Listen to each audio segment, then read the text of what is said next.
नमस्कार साथियों, आज हम आपके लिए लाए हैं स्वामी विवेकानंद के विचार। देखिएगा उनको अच्छे उनके शब्दों में समझिएगा। स्वामी स्वामी विवेकानंद के राजनीतिक विचारों पर संक्षिप्त टिप्पणी कीजिए।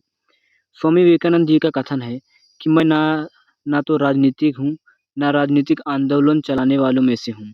मैं केवल आत्म तत्व की चिंता करता हूँ। जब वह ठीक होगा, तो सब काम अपने आप ठीक हो जाएगा। किंतु इस तथ्य से इनकार नहीं किया जा सकता कि उनके भाषण और विचारों में राजनीति का जो दर्शन मिलता है, वह बड़े-बड़े राजनीतिक और राजनीतिक चिंतकों से भी आगे ले जाता है। उन्होंने प्रसंगवश राजनीतिक दर्शन से संबंधित जो भी उल्लेख किया, उससे यही आभास मिलता है कि वह महात्मा गांधी की भांति ही राजनीति का आध्यात्मिकरण करना चाहते हैं।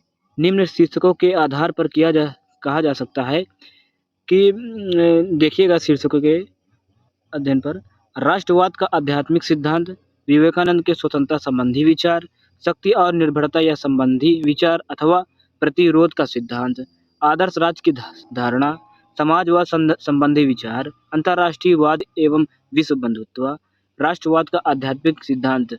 वे कहते हैं कि प्रत्येक राष्ट्र का जिस प्रकार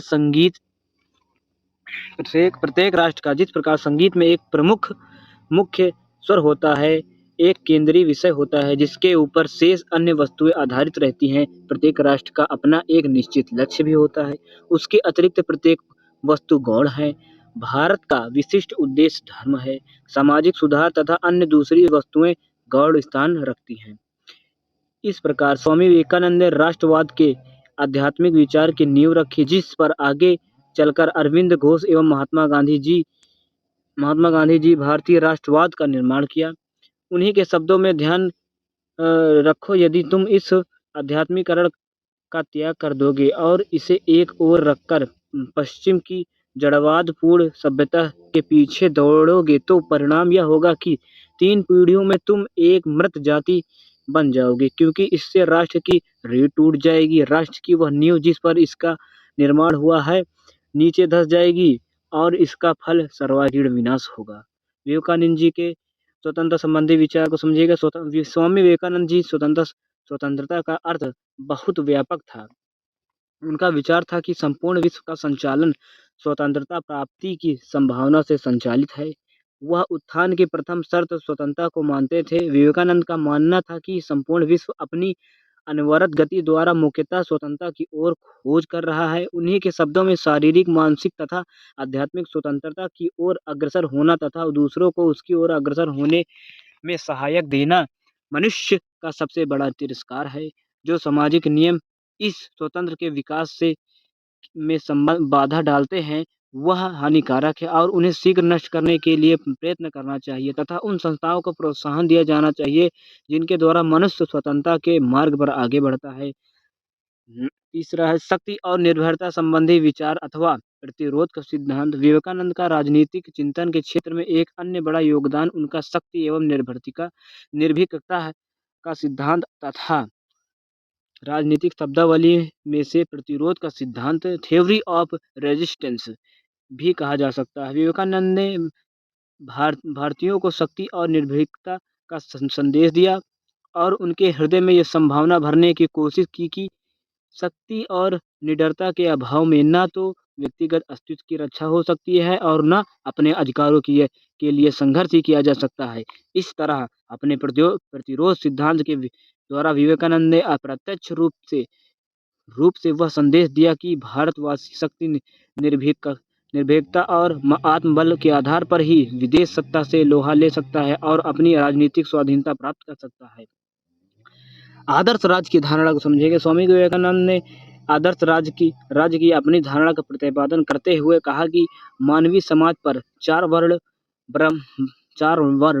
या फिर वर्ण, ब्राह्मण, क्षत्रिय, वैश्य और शूद्र मजदूरी बारी-बारी राज करते हैं। ब्राह्मण पुरोहित ज्ञान के शासक और विज्ञानों की प्रगति के लिए हैं। क्षत्रिय राज क्रूर और अन्यायी होता है और इस काल में कला और सामाजिक सभ्यता उन्नति के शिखर पर पहुंचती है। वैश्य राज आता है, उनमें कुचलना और खून चूसने की मौन शक्ति अत्यंत भीषण होती है। शूद्रों का राज, इसका लाभ होना, भौतिक सुखों का समान वितरण और उसे हानि होगी, सभ्यता का निम्न स्तर पर गिर जाना, साधारण शिक्षा का बहुत प्रचार होगा, परंतु असामान्य प्रतिभाशाली व्यक्ति काम होते जाएंगे। समाजवादी सम, समाजवाद संबंधी विचार। स्वामी विवेकानंद एक समाजवादी विचारक थे, किंतु उनका समाजवाद कार्ल मार्क्स या दूसरे समाजवादियों से भिन्न है। इसे नव वेदांती समाजवाद कहा जा सकता है। इसमें न तो वर्ग विहीन समाज की कल्पना की गई है और न इतिहास की आर्थिक व्याख्या को स्वीकार किया गया है।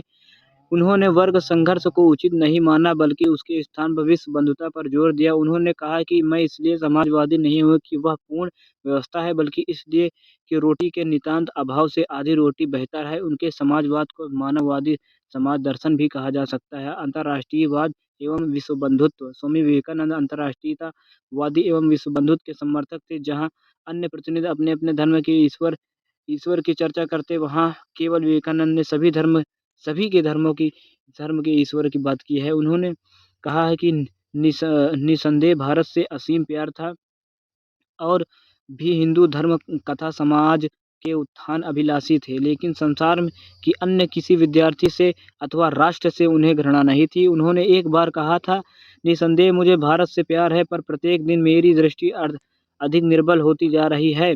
हमारे लिए भारत, इंग्लैंड या अमेरिका क्या है? हम तो उस ईश्वर के सेवक हैं जिसे अज्ञानी मनुष्य कहते हैं। जड़ में पानी देने वाला क्या सारे वृक्ष को नहीं सींचता? वास्तव में स्वामी विवेकानंद भारत के राष्ट्र नायक एवं शक्तिदूत थे। उन्होंने अमेरिका एवं यूरोप के विभिन्न देशों में जाकर हिंदू धर्म एवं हिंदू दर्शन की श्रेष्ठता को सिद्ध कर दिखाया। Thank you guys only for total knowledge.